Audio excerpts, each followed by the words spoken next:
What's up? Happy Sunday, Fit Bodies. Megan Kay here with your Sunday Pep Talk. Today, I wanted to talk to you about the words that we use when we talk about ourselves, when we talk to ourselves, and when we're going forward in pursuit of our goals. I had put a post on the Maple Grove and the St. Louis Park business pages earlier this week that is all about the language that we use. And there are lots of posts that come out every single day on that page, and I realize that most of you are far too busy doing life to be frequently checking things that are on Facebook. This one was very, very important, and I wanted to circle back to it this week for your Sunday Pep Talk because it is that important.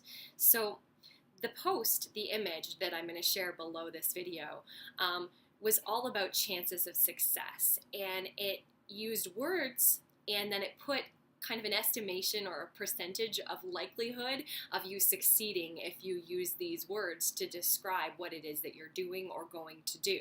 For example, I won't. Chances of success, 0%, right? You have zero intention of doing the thing. I can't. Probably 10% chance of actually doing the thing. You don't believe that you're able to do it. I would argue that it might even be less. It might be right in there with 0%. Like maybe you might change your mind later and then you'll do that thing, but at this time, if you don't believe you can, you're not going to do it, right? All right, next thing. I don't know how. Okay. All right, so there's a possibility then that you could learn how and then go forward and do the thing, but it's still very disempowering, right? Then we've got, I wish I could. Okay, so now you're starting to indicate that you would like to do the thing, but it's still very much out there in the realm of some sort of magic is going to need to take place for this thing to happen for you. You need the fairy godmother or whatever to come and grant you the wish so that you can do this thing. I want to. Okay, now we're getting into some personal power because you're taking ownership. This is a thing that you want, right? Stronger. Do you feel better about this? Thinking I want to?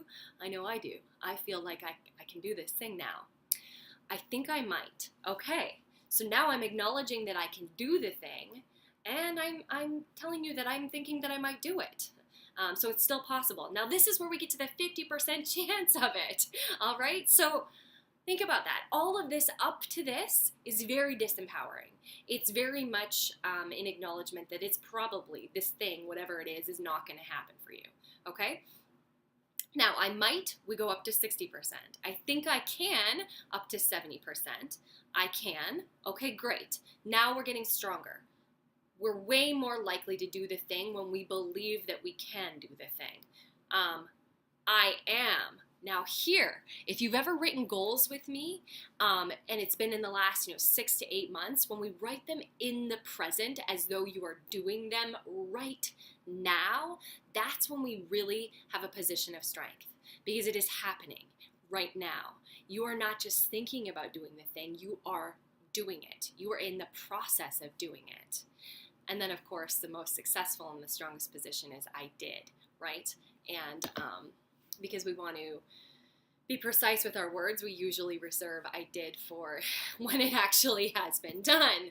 So I bring your attention to this because I think it's very important that we be aware of the words that we use when we are talking to ourselves about things that we want to do, things we are doing, or things that we will do in the near future, or that we are setting our sights to be able to do.